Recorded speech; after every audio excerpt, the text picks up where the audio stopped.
So thank you for coming to our talk.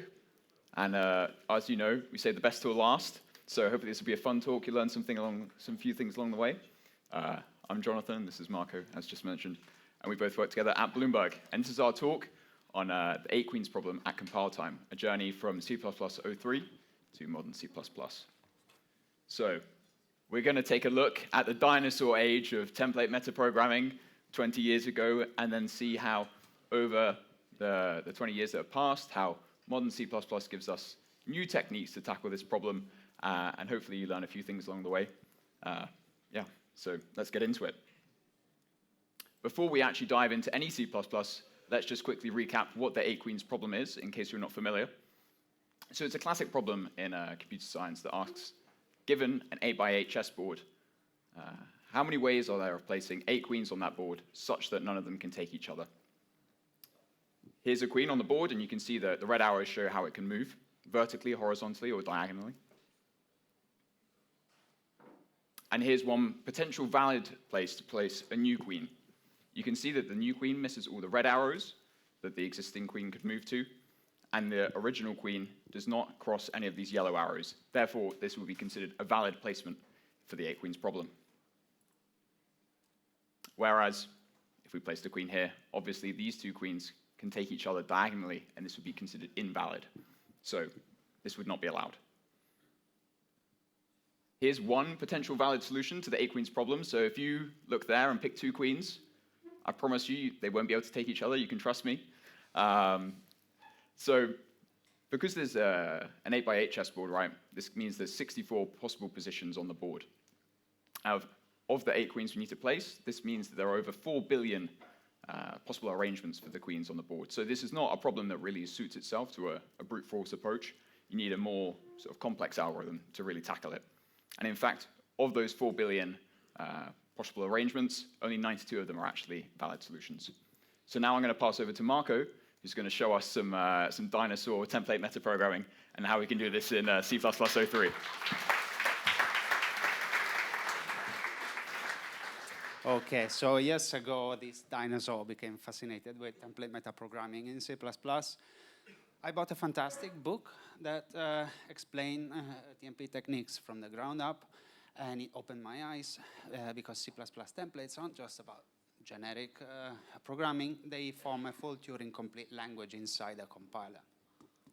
So the book really sparked my curiosity, and I wanted to see if I could use it for something non-trivial, not just for clever tricks. So that's where I picked the 8 queens problem, which is a classic puzzle with enough complexity to test the boundaries of C++ 03. By the way, the title of that book was Advanced Metaprogramming in Classic C++, first edition, and I'll give you a proper reference afterwards.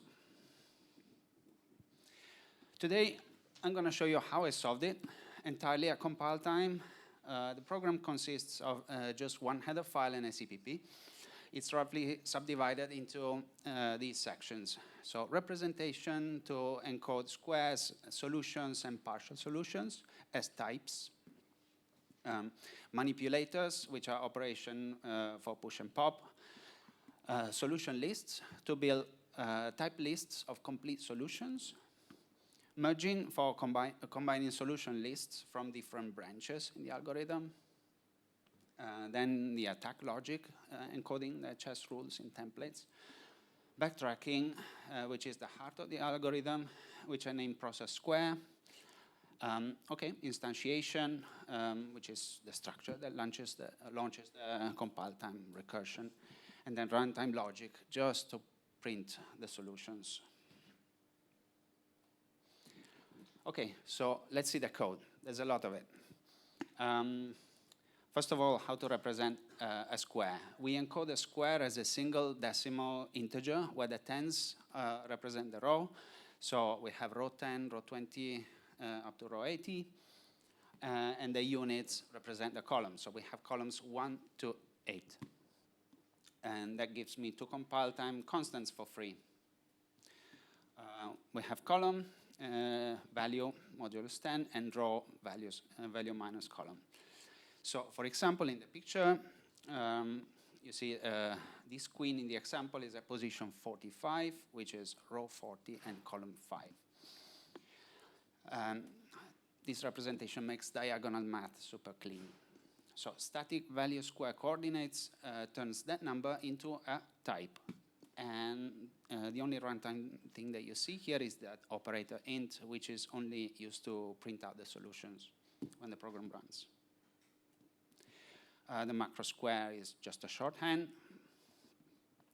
Okay, so a solution is a fixed array of 8 types, and there's also an empty type. So a partial solution is a prefix of real squares followed by empties. As you can see, the bottom line in the code there, you have a partial solution made of like 3 queens, and then the rest are empty placeholders. So a partial solution carries the state through the recursive algorithm. Okay, let's now start looking at class template definitions that are used like compile time functions. The result of these so-called functions is either a static const value or a type def of some type that's computed inside. So look at this structure, and looks like a function. It's called type at. And when I say, from now on, when I say return, it means this type def that you see here. So type def for type, that's the return. So to manipulate a solution, I use helpers, and this is the first one. So type at reads a slot out of 1 queen out of the array of 8.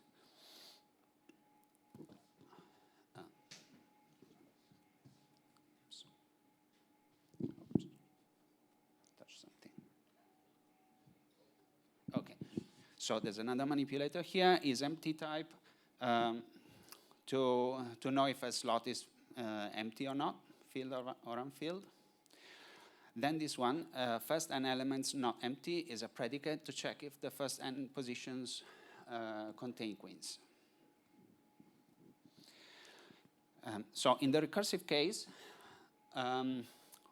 it checks if the first n minus 1, if element n minus 1 is not empty, and then recursively validates the first n minus 1 elements in this solution.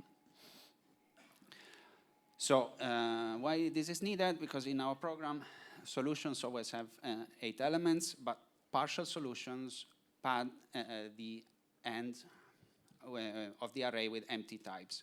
So this template distinguishes between real queen positions at the beginning and the empty placeholders at the end, enabling the algorithm to determine when a solution branch is valid or should be abandoned.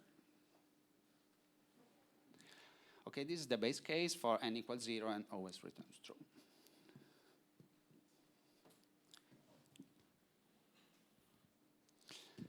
Okay, since we can't modify types at runtime, we need compile time mutation. Pop front means, as you see here, it removes the first queen, that's T0, shifts everything to the left, and adds an empty to the end. So it returns, so it defines a new type whose first queen is T1, and then has an empty queen at the end. So the opposite, push front, inserts a new queen T at the front, shifts everything to the right, and then the empty element, which is T7, is supposed to be empty, so it drops out. This is conditional. So push front if conditionally places a queen to the front of the solution, but only if the Boolean condition is true. Let's see how. It's achieved at compile time through the specialization on the Boolean template parameter. In the generic case, the solution is returned unchanged, and so the new queen is only pushed to the front of the solution for the specialization of this template with con equals true. Okay, now I need a way to collect multiple solutions at compile time. Solution list is a simple compile time linked list with a head and a tail. Empty solution list, as defined here, marks the end of the chain. Okay, now we define some key operations on solution lists. Push from solution to list defines a new solution list whose head is the new solution and whose tail is the solution given as the template parameter. Push from solution to list if is a conditional, adds a solution, and uses the same technique as we've seen before. So we specialize the case in which cond equals true. And if it's false, nothing happens. The solution is left, the solution list is left unchanged. Okay, pop front solution from list. It removes the first solution, so the head, and we are left only with the tail. So we have solution list, head and tail, and we return the tail. If I pass anything else than a solution list, it results in an empty type. Get solution list head. It extracts the first solution, or the only one if I don't pass a solution with head and a tail. Okay, so for the 8 queens algorithm, every complete solution gets stored in these type lists. As the algorithm explores the search tree, it builds up collections of valid solutions. The entire data structure is built at compile time.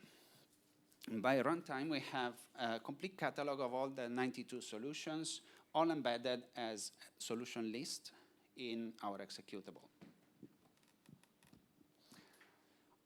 Right, since our backtracking algorithm explores multiple branches simultaneously, we need to combine the results. And we use this. A merge solution list implements compile time list concatenation.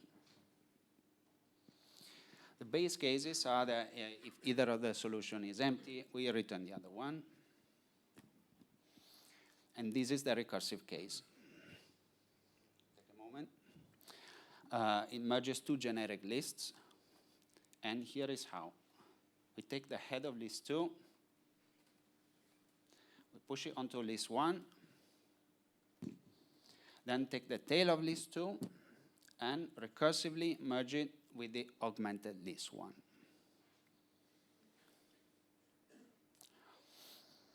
This is used during the parallel exploration of the chessboard. Okay, because the backtracking algorithm splits into 2 branches, and both branches return their own solution lists. Now for the chess rules encoded as template logic, I'm going to deviate a bit from the order in which the templates are defined in the code, just for the sake of clarity. Right, the template is under attack.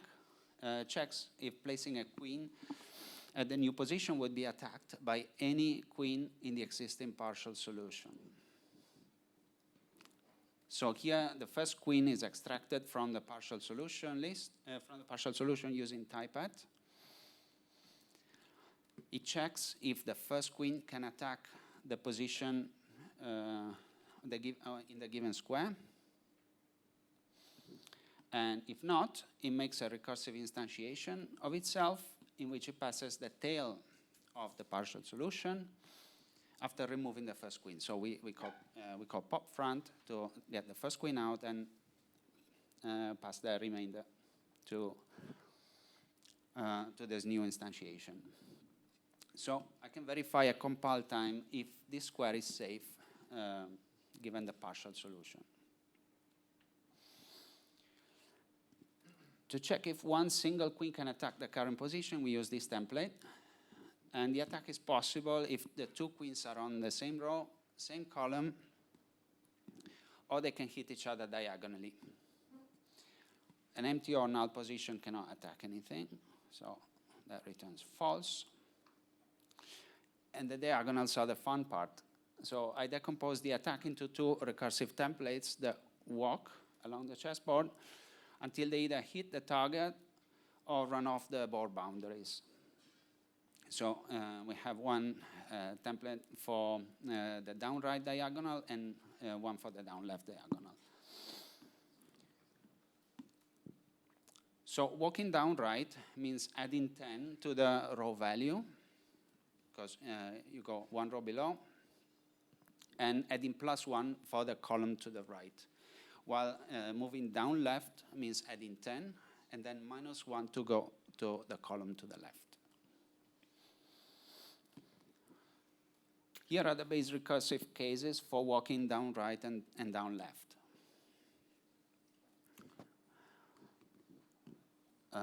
Okay, the result is true if we have made the first position walk over the position under attack. So row plus column forms the value of that position. The recursion should end with a no attack false result if the first position walks outside of the chessboard. And here are the template specializations to handle the cases in which we are either below the last row or to the right of the last column or to the left of the first column. Looking at these templates, you can probably understand why I decided to count the rows from 10 to 80 and the columns from 1 to 8, because they make the diagonal maths super clean and very easy to understand. Now, here's the heart of the algorithm. Process square, I called it process square. There are 4 template arguments, template parameters, current solution, current row, current column, and continue. This class template is used to traverse the chessboard, and it implements compile time depth first search algorithm with backtracking. It produces a solution list that contains only full solutions at all times. Okay, so there's a generic specialization for the internal square as well as specializations that deal with the last column and the last row.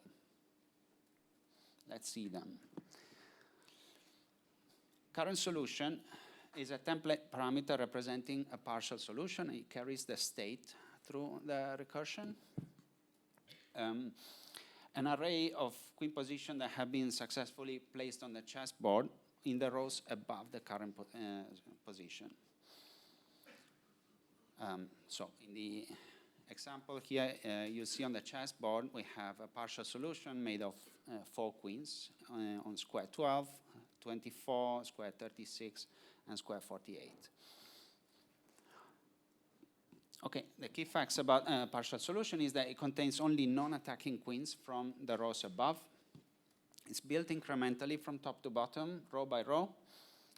It has actual queen positions at the beginning and empty slots at the end of the array.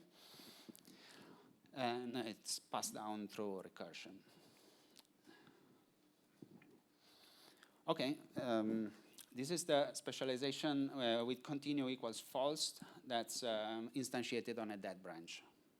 It produces no solutions and stops the recursion. This in practice means the current solution is no good. So the problem has no solution that starts with those queens in the current solution which was passed to this template instantiation.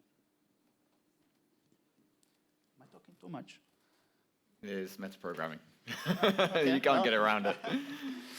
The future cannot wait.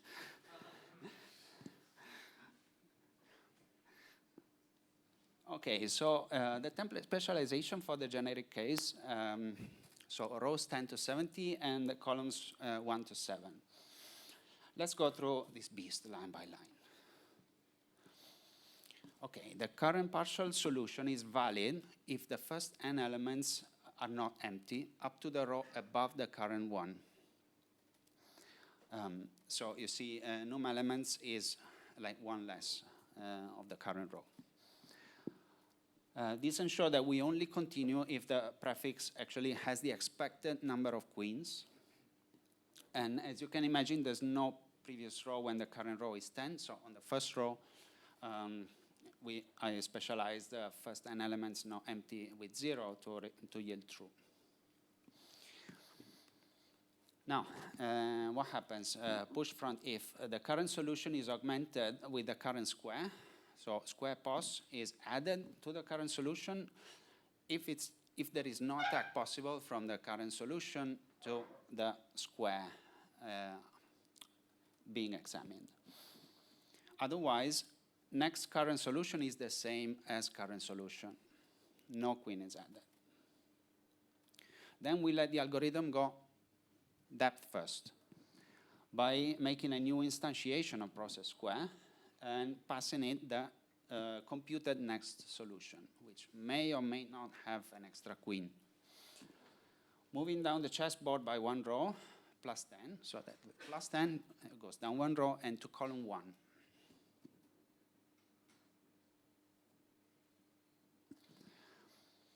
Now the recursion can go down until the bottom row and eventually add the full solution to the solution list. Otherwise, let's suppose the queen is under attack.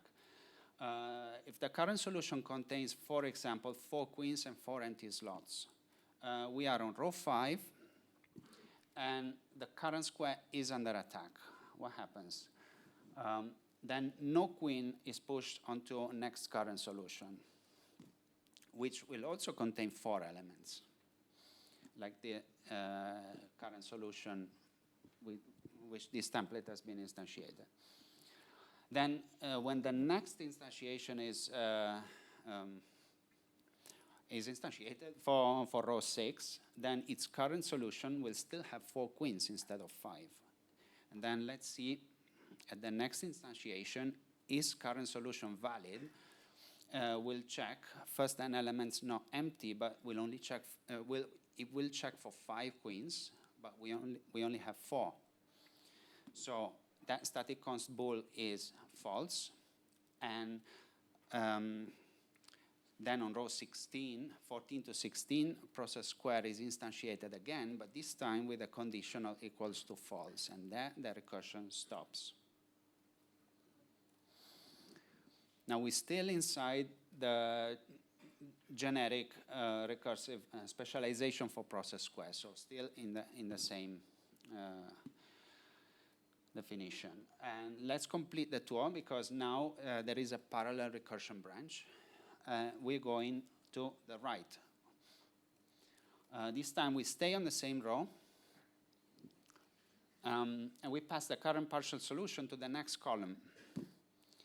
So we instantiate process square again with the same current solution, same row, but 1 column to the right. And this will be repeated recursively. This will go down, and then it will go right, laterally, until for every further column to the right.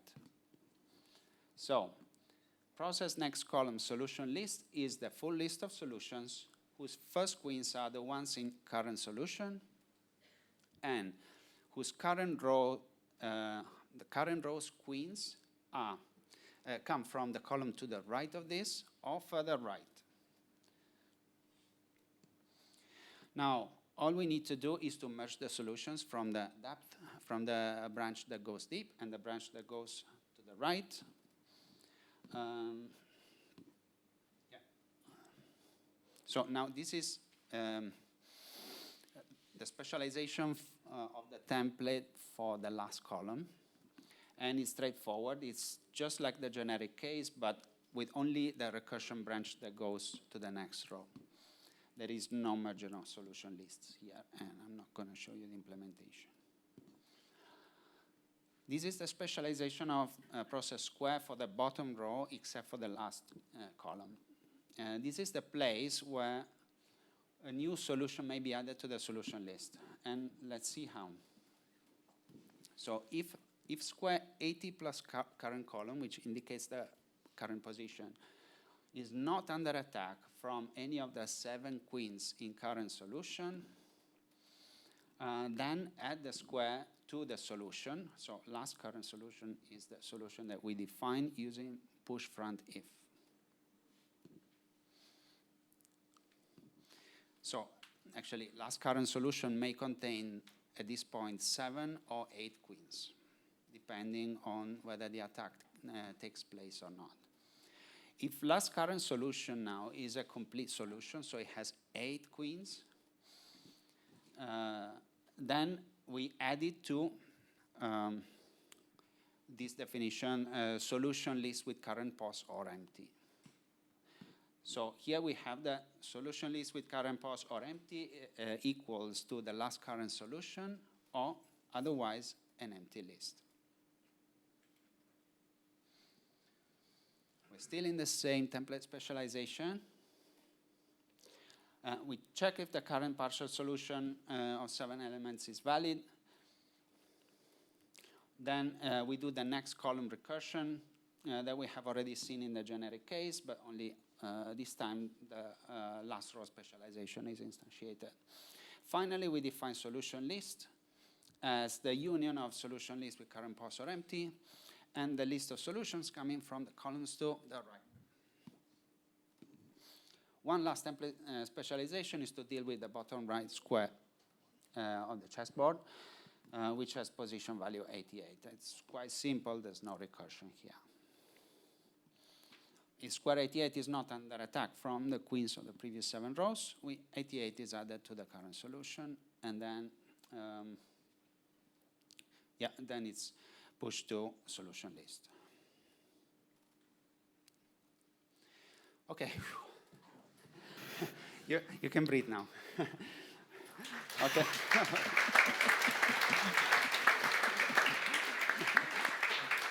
I haven't knocked you. I'm talking too much, right? If I haven't knocked you unconscious, we define the structure that instantiates, that triggers the entire solving process at compile time. So struct solve defines, it starts with an empty partial solution. It begins with, from row 1 and column 1, sets the recursion flag to true, and then defines solution list. It defines the solution as solution list. Right, at runtime, main simply instantiates solve the solutions and prints the solutions. At runtime, there is no searching, no backtracking, no computation, just traversing data structures that were built by the compiler. So sequential print is the recursive printer for the elements of one solution of 8, made of 8 values. This generic version extracts the front queen with type at, uses its conversion operator to print it as an int, extracts the solution's tail with pop front, and then recurses itself by instantiating the function template for the tail. So, what happens to the function's input argument?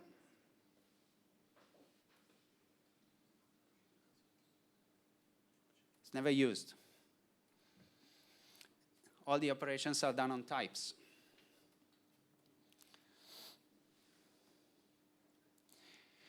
This is just a wrapper to print one solution, and then print all solutions, extracts a solution from the head of the solution list and prints it. Then it pops it from the solution list and invokes itself again with the solution list's tail as a template argument. And again, the input argument here is never used. So that's how classic C++ we use the compiler itself to solve the 8 queens problem. That template system becomes our recursive search engine. We place queen, detecting attacks and backtracking from invalid states, building up all the 92 solutions, all at compile time. And by the time your program runs, the hard work is already finished. At runtime, you just display the solutions instead of calculating them. So as you can see, building this program takes around 5 seconds on Linux. Oops, sorry. These are about half of the solutions printed by the program. And before I wrap up, I just want to give credit where it's due.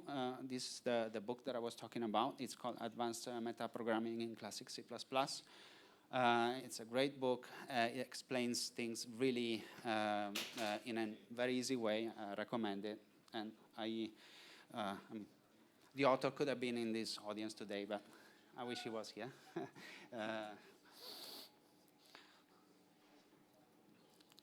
So, now there's even more exciting stuff coming up. Jonathan, the stage is yours. Okay. Oh.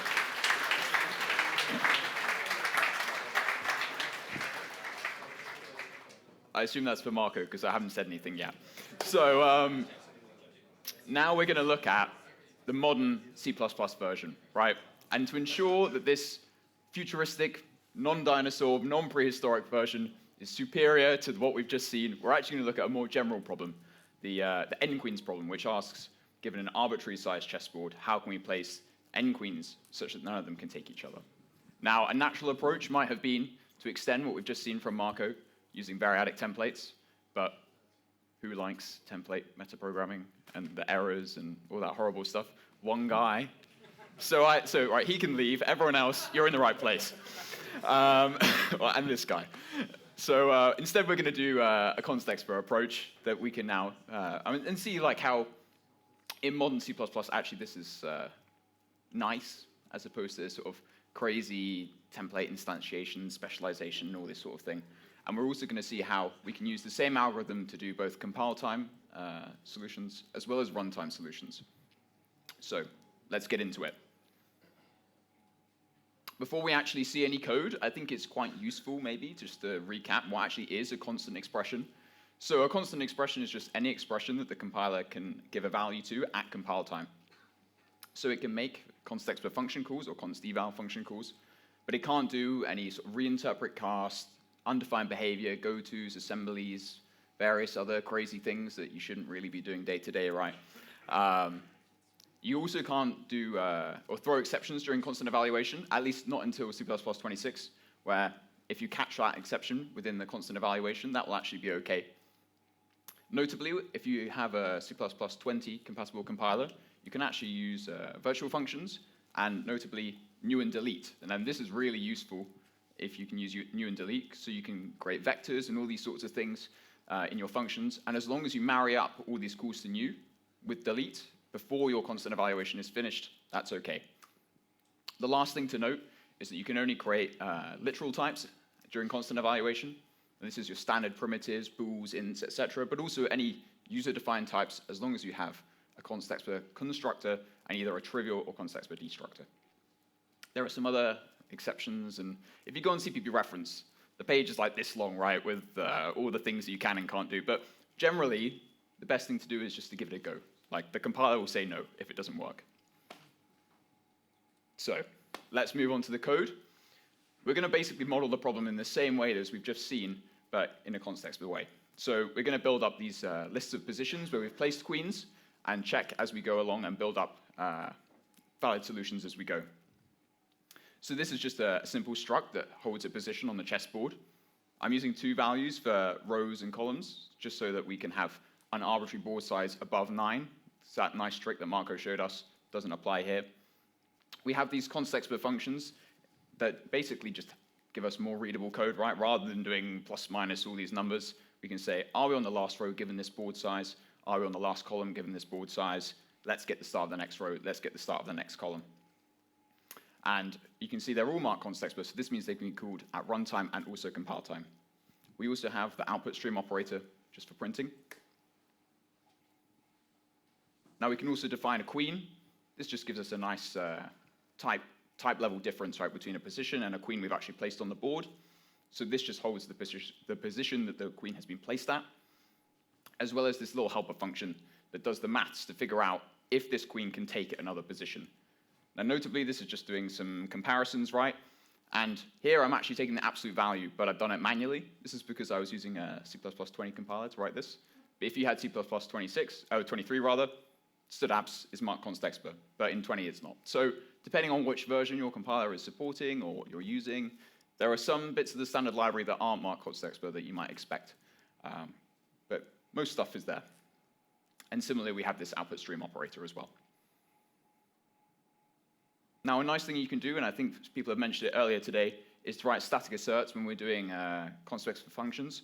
Now, I think the main thing to highlight here is when you're doing this sort of stuff, put it in the implementation file, put it in the .cpp, because if you put this in a header file, you're going to check this every time your translation unit includes it. So you don't need to do that. Just check it once in one translation unit. Now, let's build up a partial solution. This is going to be the state we're carrying through the backtracking algorithm. This is going to hold an array of queens that have been placed on the board, as well as a little counter just to check how many are actually in this array. We have this helper function, create updated. It's not super important what the code in the middle there is doing.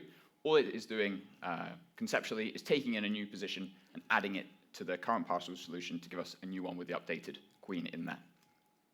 We define these constexpr new begin and end rather. These just allow us to access this as if it's a container. Now, earlier I was saying we were going to want to do a runtime and a compile time solution to this problem, right? But there's an issue here. We're taking in the board size as this parameter n, right? We're going to need to place n queens on this board. But currently, if you had a runtime size for n, this is not going to work, right? We can't put in the runtime value as a template value parameter. So, luckily, it's a C++, right? So we can just use templates to get array from the implementation detail of std array. To do this, if you've got C++20, you probably want to define a little concept just to say what actually is this template type, what properties does it need to satisfy. So we just want a random access range that we can place these queens into. And that's what that concept there basically says. This is a random access range, and all the values are a queen. And here we can see now that you can use std array or std vector to provide this storage for the queens. And we can confirm this with the static assert you see there at the bottom. Probably you put this in two separate places, right? But it's there on one slide. Now, we can use this concept to update our existing partial solution. So instead of taking in the board size n, we're going to take in the solution storage that we're going to use. So we might either take this vector or this array or something else potentially, right? Now, in order to support the vector, we need to make sure this vector is the right size. So we can use a requires clause and define two different constructors. One that takes in the board size and resizes the vector to be the correct size. Then we can just use this as if it was it's just a dynamically allocated array, right, of the correct size. Whereas the std array approach, it just stays the same, it's just defaulted. And the rest of the code works as it was before. This allows us to then go on to actually implementing the algorithm. We're going to define this build solution function, and it's going to build up this solution set vector that we take in as a reference. We're going to also include the board size as a runtime, or a runtime parameter, right? But if it's compile time, it's compile time. And as well as the current partial solution that we're evaluating in this recursive algorithm, as well as the position we're currently evaluating. Let's see the code. Now, I'm not going to go into this in full detail, right? Because Marco has just explained the full intricacies of the algorithm. But effectively, right, the green bit there is just checking, given the current partial solution, can we place a queen at the position under evaluation? If so, the orange bit is checking, is this now a full solution? If it is, we push it back to the full solution set. Otherwise, we recurse, and that's the purple bit there. And then finally, we have this little yellow line, or a couple of lines, right, which is doing the backtracking recursive case. Now, the main thing to take away here, I realize I've gone on over that very quickly, is that this is 21 lines, right, rather than all this template metaprogramming we saw before. So if I gave you a few minutes, you would definitely understand what's going on here. And this is one of the big benefits. Another huge benefit, right, is I definitely didn't do this right when I first wrote it, right? I definitely put in some bugs and all this sort of thing. But if you want to figure out what's going on, instead of having crazy template instantiation errors, we can just use it at runtime and attach the debugger, right? It's crazy invention, but it's really useful, right? And you can debug your compile time algorithms using a runtime debugger. So now that we've seen the algorithm, let's see how we can kick it off, right? Because it's recursive. So we just start off with an empty solution set and either pass in an array solution for compile time or a vector for runtime. Now, notably, you see in the green boxes, right, we both return, both these functions return a vector. Now, this is going to be important in a second. We're done, right? Like, if we put in 8 and 9 here, we can see there are 92 solutions to the 8 queens problems and 352 for the 9 queens problem. You can trust me on that one. So, anyone see a problem with this, what we've done so far? One guy knows, well, the guy that doesn't like constexpr knows what the problem is. So the problem is, if we want to store these solutions, right, it's not going to work in a vector. So because the solutions are all stored on the heap, even though this is the compile time heap, we haven't married up all those calls to new with a call to delete. And the compilers say their own things here, right? GCC stuff says something quite nice. This is not a constant expression because it refers to the result of operator new. Makes sense. Clang says pointer to subobject of heap allocated object is not a constant expression, and MSVC says kind of the same thing. So unless you're a compiler implementer, maybe that doesn't make much sense to you. But they all kind of say, right, this doesn't work. You've done something that we can't support. So we need to find a workaround. And the workaround is to copy these vectors into an array. And here is what this little helper function is doing. Vector array, I should say, takes in the vector, initializes an array, copies all the contents of that vector, and returns it. Now, notably at the bottom there, you see, we actually call the algorithm twice.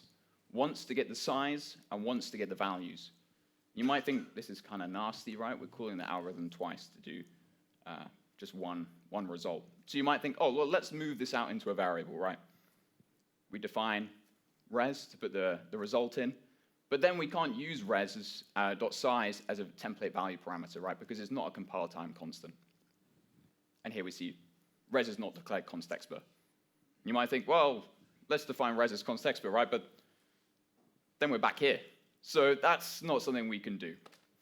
Luckily, C++26 is coming. Probably not in your compiler yet, right? And there's this new thing, std define static array. And this allows you to take in an input range of any value, and it will return you a span of constant of those values. And so then you can turn your heap allocated values into compile time constant sized values. So you replace this vector array just with define static array. You make one call. Yes? Well, here it's mark const eval, right? Because this function only works at compile time, the standard library one.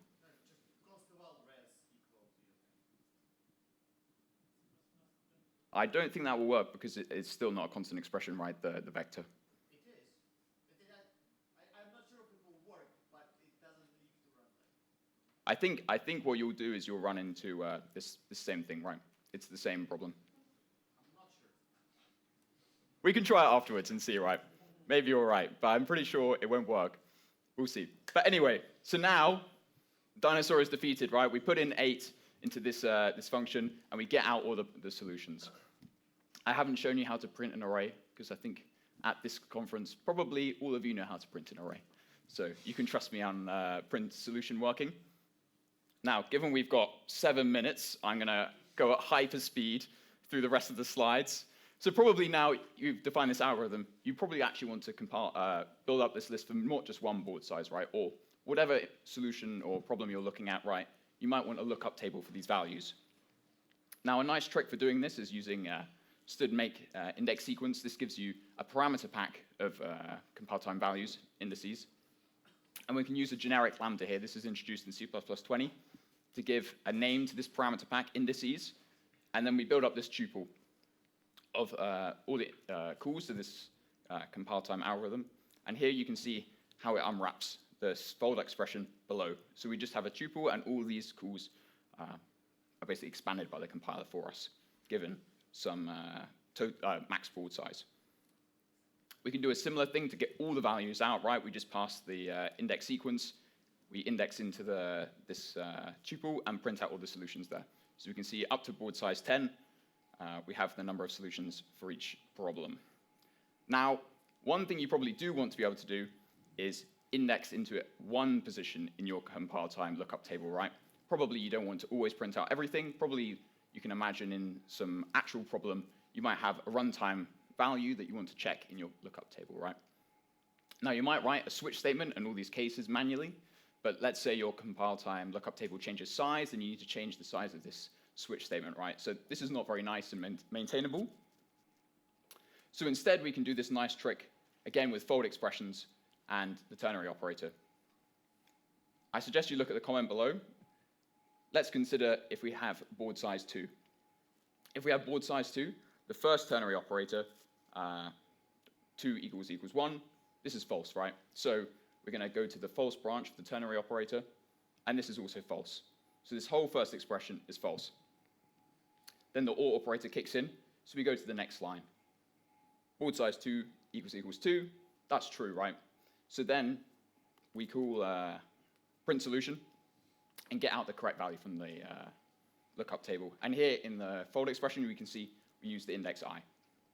Now we use the comma operator here to actually make this whole expression now evaluate to true. So the ternary operator on line 8 now evaluates to true. The OR operator short circuits, and we do no more lookups, right? Now you might think this is less efficient if we had board size n. Actually, we're going to do n comparisons, but if you have a decent compiler, you turn on GCC O2 optimization, this gets optimized out and it's just one lookup. So you can do this without fear of your extra lookups. Now there are some quirks doing this sort of constexpr stuff. Like the halting problem is a thing, right? The compiler doesn't know actually if your solution is ever going to terminate. So they have various different error messages if you actually try and do this crazy stuff. Now, none of them have agreed on the correct parameter to increase this limit. So you all love CMake, right? You have to pass the different parameters to the different compilers. It's a mess. Maybe someone can, send a PR. Can we rename these parameters? Anyway, instead, you're stuck with this for the moment. An interesting thing to note with constexpr evaluation is that using the standard library algorithms actually makes a big difference to your compile times. Replacing this stood ranges none of with a for loop dramatically decreases the compile time by about 60%. This is probably due to the indirections in the standard library algorithms, which aren't optimized out by the compiler. Instead, it's doing all these indirections in the constexpr interpreter. So if you're doing constexpr stuff, probably avoid standard algorithms. In Clang, we can see these are the different compile times. I'm going to skip over this into the nice graph here. Now we can see board sizes 8, 9, 10, 11 kind of works. 12, you can see what happens, right?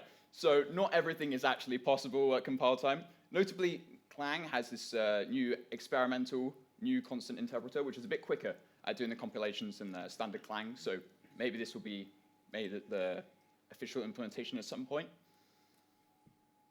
And finally, we have a little demo. Let's see, we're a bit short on time. Ooh. Mouse, come on, come on.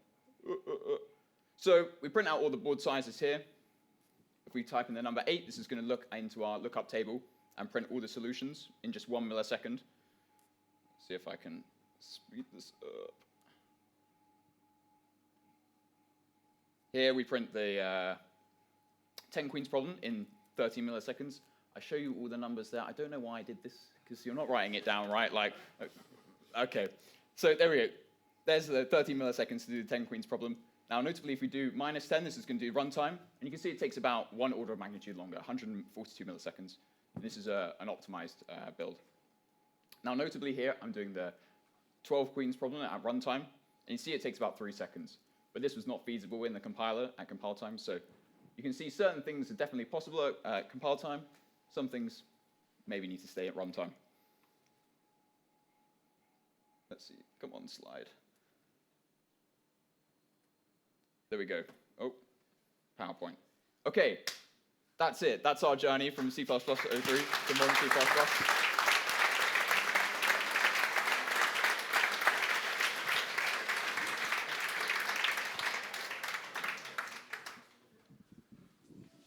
I think we have 1 minute for one question, maybe. Nobody? Okay. I checked, constable variables don't exist. So it doesn't work. Any other questions? Any other? A vote. Who likes the new one? Who likes the old one? No? Okay, we have a question. Okay, we found a question. Sorry, maybe it's just my fault, but how do you switch between the constexpr and the runtime evaluation of it? Where is the place where you put your finger and say, here, and you switch between one and the other mode? So if you have a board, like a lookup table, right, you might have, my lookup table is size 10, and you get some runtime value in. You just say, if my runtime value is in the range of the lookup table, access the lookup table, otherwise it's an else branch, right, to do the runtime algorithm. Okay. Thanks a lot. I think that's it. We go to the closing message. Thanks, John and Marco.